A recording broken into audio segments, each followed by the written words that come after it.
My ex-wife demanded double the alimony or I'll sue for full custody. I emailed understood. Then I began the slow methodical process of handing her enough rope to hang herself. I'm a 38-year-old man. The last few months have been a masterclass in compartmentalization. It's been 6 months since the divorce was finalized. Evelyn, 36, and I were married for 10 years. We have 2 amazing kids, Leo 8 and Mia 6. The split wasn't a massive drama fest, or so I thought. We just grew apart. She said she felt stifled, that she'd lost herself. I was working long hours to build a life for us, and somewhere along the way we became roommates, co-managing a family. It hurt, but I understood. I wanted her to be happy. The divorce was mediated. We agreed on 50-50 custody. It was the most important thing to me. My kids are my entire world. Alimony was the next big ticket item. I do okay. Not mega rich, but comfortable. I'm a project manager for a construction company. Evelyn hadn't worked since Leo was born by mutual agreement. The court calculated a fair alimony amount based on my income and her lack of one. It was a significant chunk of my monthly take-home, around $3,500, but I didn't fight it. It was for the kids' stability, to ensure their life with her was comfortable. I wanted to keep things as smooth as possible for them. For a few months it worked. The co-parenting app was our main line of communication. Drop-offs were civil. The kids seemed to be adjusting.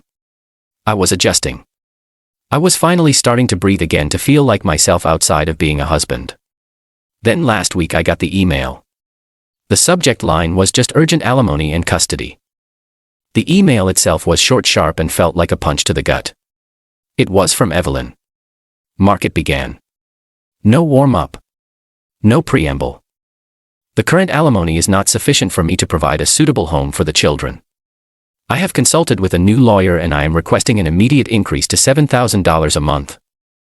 If you are unwilling to agree to this, I will be forced to file for a modification of our custody agreement and seek full custody, as I cannot guarantee their welfare on the current amount. I need your answer within 24 hours. I read it 3 times. The blood drained from my face. Full custody. The one thing that would absolutely destroy me. She knew it. This wasn't about money. This was a threat, pure and simple. It was a power play. My hands were shaking, not with fear but with a sudden cold rage. The image of her I'd held on to, the reasonable co-parent, the woman I'd once loved, shattered. I thought about all the possible responses, calling her and screaming, begging, firing off an angry email detailing every sacrifice I'd made, but then I took a deep breath. An outburst was what she wanted. A messy emotional reaction she could use as ammunition. She was banking on me being impulsive, strategic, not emotional. That had to be the way. I opened a reply. My fingers hovered over the keyboard for a minute, then I typed out a single word. Understood. I hit send. Then I opened a new folder on my desktop and labeled it Project Nightingale. I don't know why I named it that.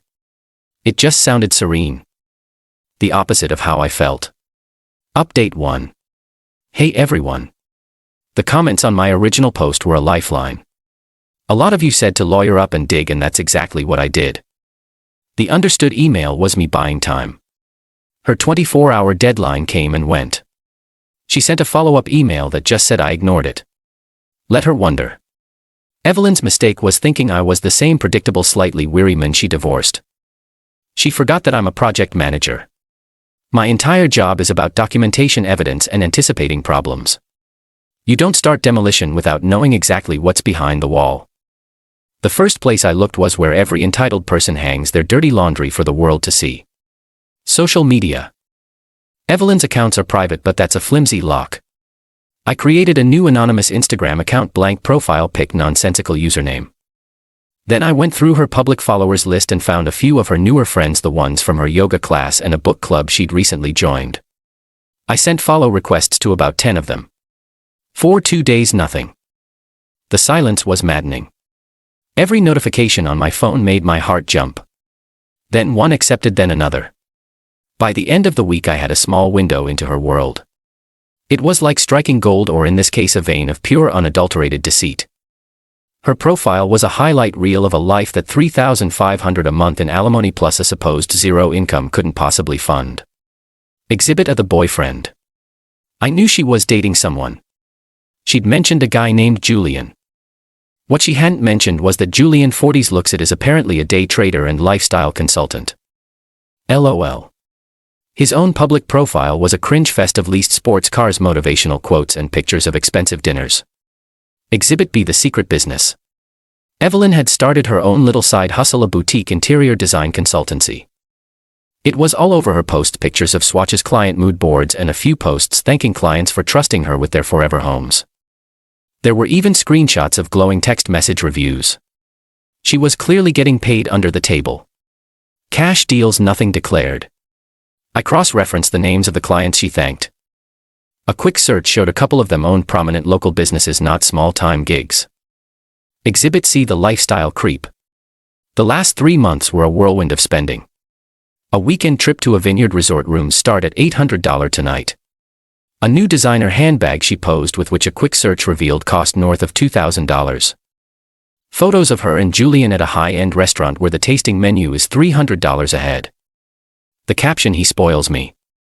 I spent an entire weekend methodically screenshotting everything. Every post, every comment, every tagged photo. I organized it all into a single time-stamped PDF. I included links to Julian's public profile, the resort's website, the handbag's product page. I even found the business registration for one of the clients she thanked, proving they were a legitimate high-revenue company. The entire time, a small sad part of me was just disappointed. This wasn't about her moving on. It was about greed. She wasn't just hiding income. She was flaunting a life built on a lie. A lie I was funding while she threatened to take my kids away. That sad part of me shrank with every screenshot I took. It was replaced by a hard, clear resolve. On Monday morning I had a meeting with my divorce lawyer, David. He's a quiet, no-nonsense guy. I laid it all out. The email threat, the PDF. He scrolled through the document on his tablet, his expression unreadable.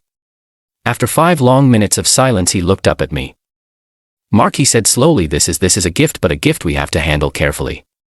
It's not just evidence for refuting her custody claim. This is evidence of perjury and financial fraud. She swore in her financial affidavit that she had no other source of income and no expectation of one. He told me we wouldn't be responding to her directly. We're going straight to the court. I'll draft a motion to compel. We'll ask for updated financial disclosures, bank statements from all her accounts, and a full vocational evaluation. I'll attach this whole PDF as Exhibit A. It's gonna take me a few days to get it perfect.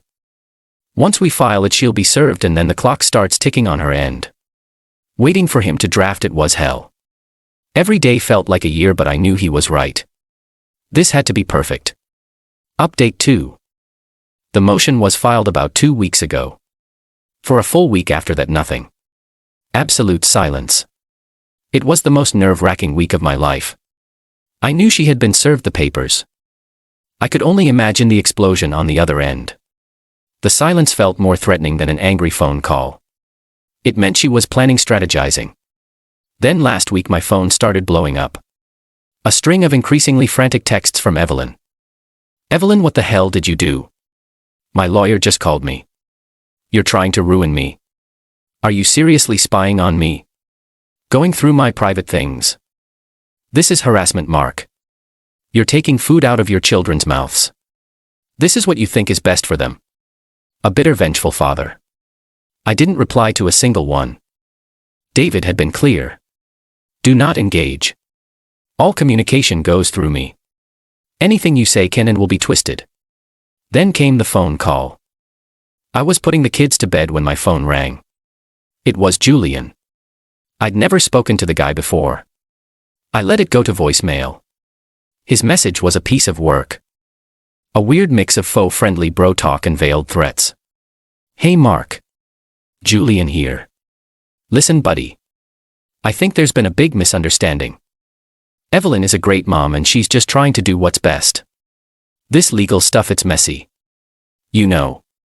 It's not a good look for a guy like you, makes you look bitter. We should all be mature about this. Maybe you and I can grab a beer, talk this out man to men before things get complicated. This court thing is just unnecessary. Unnecessary." The casual arrogance was astounding. I saved the voicemail and forwarded a copy to David. The response from her lawyer finally came. It was aggressive. It accused me of cyberstalking, of presenting misleading and out-of-context social media posts, and claimed her nascent design business was merely a hobby that had generated less than a few $100 in gifted funds. It was pure bluster. David's response was brief and pointed. He noted that we looked forward to clarifying the context in a deposition under oath and that we eagerly awaited the subpoenaed bank statements which would surely corroborate her hobby income. Another week of silence, and then she pulled the move that changed everything. This afternoon I got a call from Child Protective Services. My blood ran cold. A complaint had been filed anonymously, of course. It alleged that I was emotionally unstable due to the divorce, that my home was unsuitable, and that I was often distracted and neglectful during my parenting time. It was a lie, a complete disgusting fabrication, but the process is the punishment. They have to investigate. They have to come to my home. They have to interview me and my children. I immediately called David, my voice finally cracking. This was my breaking point. They're bringing the kids into it, David. They're trying to brand me as a bad father. David was silent for a moment, and then I heard him take a deep, angry breath. This is a classic scumbag tactic, Mark. It's meant to intimidate you into dropping everything. Do not let it work. This is an act of desperation. Document everything. I'll handle the rest. He was right. I felt sick, but I pushed it down. This wasn't the time for vulnerability. This was war. She just escalated it to a level I couldn't have imagined. Final update. The CPS visit was a nightmare.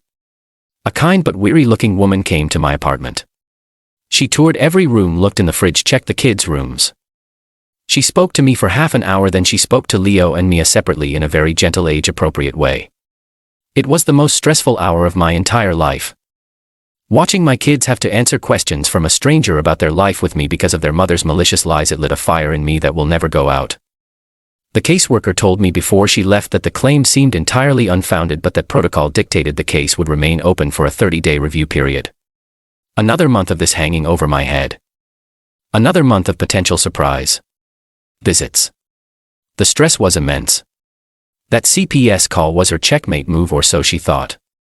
In reality, it was her tripping over the king and knocking her own queen off the board. The moment the caseworker left, I called David and told him everything in detail. Good, he said, his voice cold as ice. She's just handed us the kill shot. A frivolous, malicious CPS report is considered an act of extreme parental alienation by the court. It's not just a dirty trick. It's evidence she's unfit to make decisions for your children. He didn't just add it to our existing motion. He drafted an emergency motion for sanctions against Evelyn and a request for an immediate interim order granting me temporary sole legal custody, citing the clear evidence of harassment and her willingness to harm the children's welfare to gain a financial advantage. This wasn't just about money anymore. It was about protecting my kids from her behavior. He filed it the next day. This new motion on top of the fraud evidence was the tipping point. The previous filing made her look greedy. This one made her look monstrous. Less than 48 hours after David filed the emergency motion, he called me. It's over, he said. Her lawyer just called. He sounds like he's been run over by a truck. He asked if we could meet to finalize a settlement this afternoon. He said his client is willing to agree to whatever it takes to make this go away. The offer wasn't a settlement. It was a full-scale surrender. Here were her terms. She would immediately withdraw her request for an increase in alimony. She would agree to a permanent termination of all future alimony effective immediately. She would pay back the last 6 months of alimony I had given her, $21,000. She would sign a legal agreement reaffirming our 50-50 physical custody arrangement, but I would have sole legal custody for the next 24 months. Meaning I make all final decisions on education, health, and welfare. All of this was conditional on me withdrawing my motions and not pursuing the fraud and perjury claims with the district attorney. I sat with it for an hour. Part of me, the vengeful part, wanted to say no. I wanted her to stand in front of a judge and explain the CPS call. I wanted Julian to have to explain his lifestyle consulting under oath. But then I thought about Leo and Mia, a criminal investigation into their mother. What would that do to them? They love her. She is still their mom. My fight was with her, not them.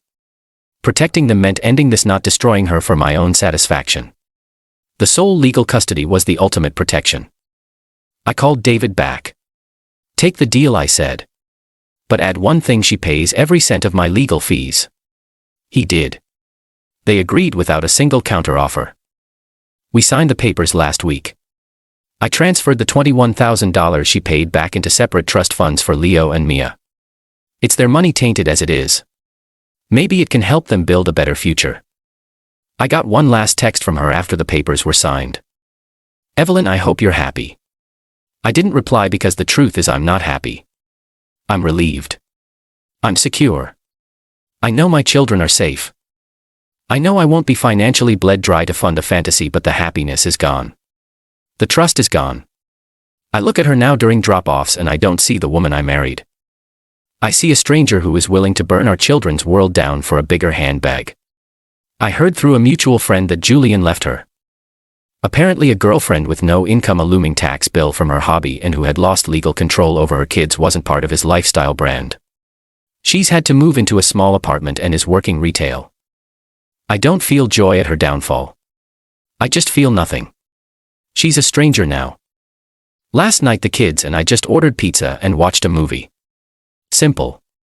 Normal. As I sat on the couch with Mia curled up asleep on my lap and Leo explaining the plot holes in the superhero movie, I felt a profound sense of peace. This is my life now. It's quieter. It's smaller. It's also real. I'm not funding a lie anymore. I'm building a truth for my kids. And for the first time in a long time, that feels like enough.